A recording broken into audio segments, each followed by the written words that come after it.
And a miracle comeback is spoiled because the Jets defense can't get any stops at the end of the game, man.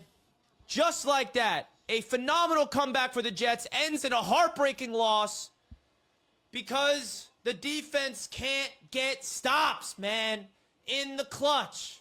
A miracle Will McDonald field goal blocked, returned for a touchdown, wasted because of our defense. What a thrilling game. I'm pissed off right now, man. I really am. I thought we had a miracle. I thought we had an instant classic, but we don't.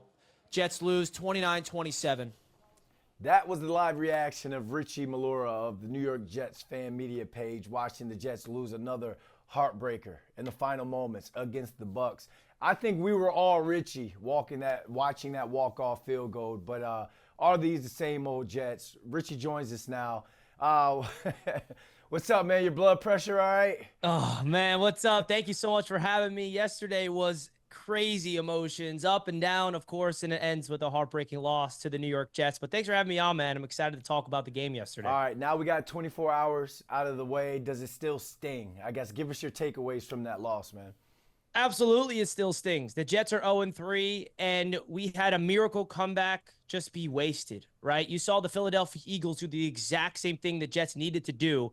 Will McDonald returns it for the touchdown. They tie up the game. They take the lead with the point after, but then Jets fans see Baker Mayfield walk out in the field. We all look at each other like, yeah, this game's over. We have no confidence in our defense stopping Baker Mayfield, who's one of the most clutch quarterbacks in the NFL. Really frustrating because the offense for the New York Jets woke up in the fourth quarter and was able to take the lead, but the defense, they were awful all throughout this game, all throughout the season so far, and they were unable to be clutch to finish the job for that miracle comeback for the New York Jets. So now that miracle comeback doesn't even matter because the Jets lost. Are you surprised that with a defensive-minded head coach, you got Steve Wilks, who's been defensive coordinator on a team that went to the Super Bowl? Are you surprised that the defense is such a liability 3 games into the season?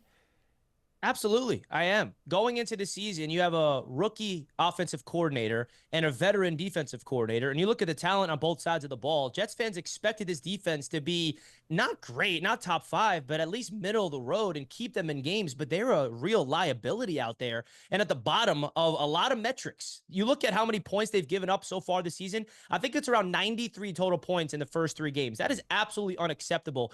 And you look at Steve Wilks and Aaron Glenn, they built this system based off of the strengths of this personnel, and the scheme looks completely broken. Sauce Gardner is not leveling up to the all-pro caliber he was in the first 2 seasons of his career. He got paid the big bucks, and he's getting not playing great football to his standard. And you look across this defense, yes, there's some injuries on the defensive line to Jermaine Johnson. Quincy Williams leaves the game, but that's no excuse for this defense, man. Really unfortunate to see this defense go out there in the first 3 games and look completely flat.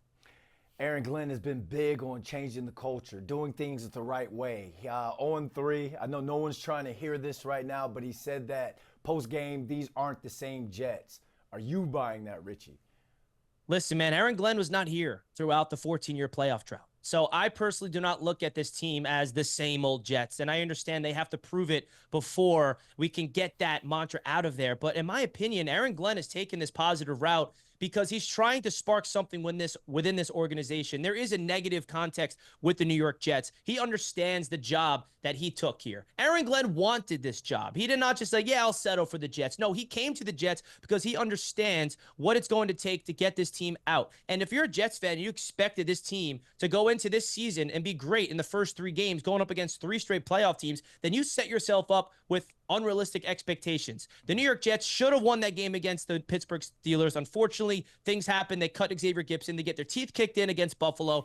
And now we almost pulled off a miracle against the Buccaneers. Fall short. Yes, they're 0-3. But no, this is not the same old Jets, in my opinion. I understand the Jets fan feels the suffering. You feel like it's just a relapse. We're the same old team. But don't put that on Aaron Glenn. He was not here for the 14-year playoff drought. This is a brand new era, and it's up to Aaron Glenn to be able to prove that he's able to deal with adversity and write his own story with this Jets football team on a positive line. But the last point I will say, he has to be positive, because if he's not, then he's going to feed into the negativity of the media, feed into the negativity of the fan base, and that will seep into the locker room and seep into the coaching staff. We don't want that to happen. They need to stay strong and be hopeful and take advantage of the positives and fix the negatives, because this season is long and they got a long way to go before they can figure themselves out to hopefully get on the right side of winning football games, man, because Jets fans, that's what it's about, winning in this league. What do you say to the Jets fans out there who are upset about him dancing after Will McDonald scores a touchdown to tie it up?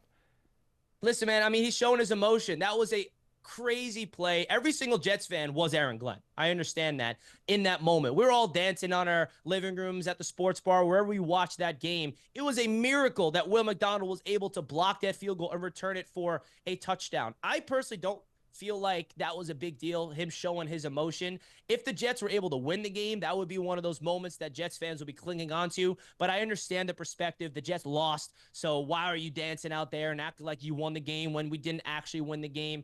It's just his overall reaction. That's who Aaron Glenn is. I think that him clapping after the game is another thing that people are criticizing, which is another conversation. But I personally like to see the energy from Aaron Glenn. He was excited. He was seeing Will McDonald leap over that line of scrimmage. And I guess some people want to see him to be a little more composed in those situations, but I can't blame him. That was the first time he really felt like they had a chance to get his first Jets win, only for the defense to fail him.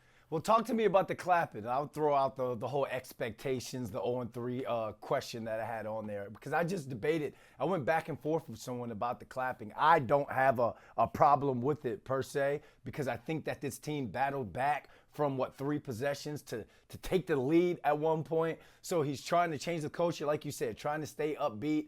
But there are a lot of people that had a problem with him clapping and kind of being a little bit upbeat after the game. So what were your thoughts on that? Yeah, and listen, I understand everybody has their own perspective of things, and we're Jets fans. We're as passionate as they come. We're going to analyze everything that our head coach does.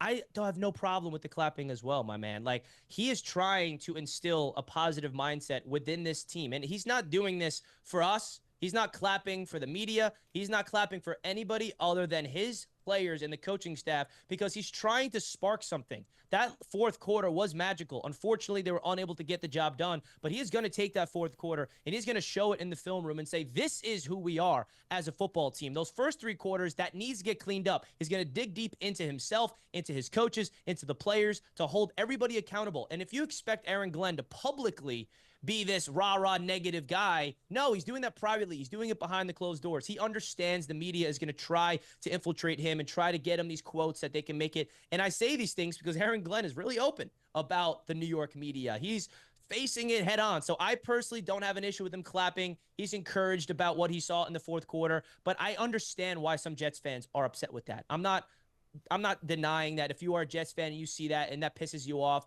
I don't think you should not be pissed off. I get it. But my personal perspective, I don't have an issue with it. All right, Richie, appreciate you hopping on with this, man. This was fun. Well, thank you so much for having me on, man. Hope to see you again soon and appreciate you having me on.